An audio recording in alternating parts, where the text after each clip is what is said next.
పుత్రులకు చీటీ వలన వచ్చిన వంతు ఎరికో ఎదుట యోర్దాను దరినుండెను. తూర్పుననున్న ఆ ఎరికో ఏటి వెంబడిగా ఎరికో నుండి బేతేలు మన్యదేశము వరకు అరణ్యము వ్యాపించును. అది బేతేలు నుండి లూజు వరకు పోయి అతారోతు అర్కీల సరిహద్దు వరకు సాగి కింద బెత్ హోరోను వరకును గెజేను వరకును పడమటి వైపుగా యప్లేతీయుల సరిహద్దు వరకును వ్యాపించను. దాని సరిహద్దు సముద్రం వరకు సాగెను. అక్కడ ఏసేపు పుత్రుడైన మనష్షే ఎఫ్రాయిముల స్వాస్థ్యమును పొందిరి.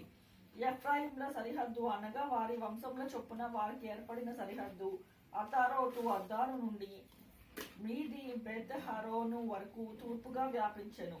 వారి సరిహద్దు మిక్మెతాతు నొద్దకు సముద్రము వరకు పశ్చిమోత్తరముగా వ్యాపించి ఆ సరిహద్దు తానాషీయుల వరకును తూర్పు వైపుగా చుట్టూ తిరిగి ఏనోహా వరకు తూర్పున దాని దాటి యానోహా నుండి ఆతారోతు వరకును నారాతా వరకును ఎరికోకు తగిలి యోర్దాను నొద్ద తుదముట్టెను.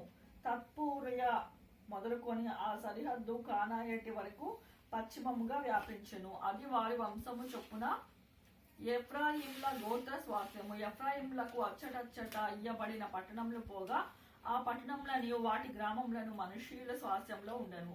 అయితే గేజేరులో నివసించిన కానానీయుల దేశమును వారు స్వాధీనపరచుకొనలేదు. నేటి వరకు ఆ కానానీయుల ఇఫ్రాయిముల మధ్య నివసించు పన్ను కట్టు దాసులై ఉన్నారు.